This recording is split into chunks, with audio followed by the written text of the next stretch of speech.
এরকম বৃষ্টির দিনে খিচুড়ি খেতে কার না ভালো লাগে।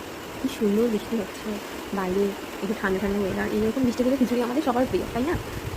তাই আমি খিচুড়ি করার জন্য প্রথমে 200 গ্রাম গোবিন্দভোগ চাল আর 250 গ্রাম মুগ ডাল নিয়ে নিয়েছি।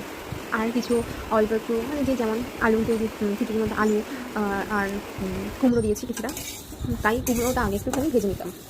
খিচুড়ি করবার জন্য মুগ ডালটা হালকা করে কড়াইয়ের মধ্যে নেড়ে চেড়ে নিলাম। তারপর ডাল আর চালটাকে ভালো করে ধুয়ে বসিয়ে দিলাম। যখন ফুটছে তারপর ওই ভেজে রাখা যে কুমড়োটা আছে সেটা দিয়ে দিলাম।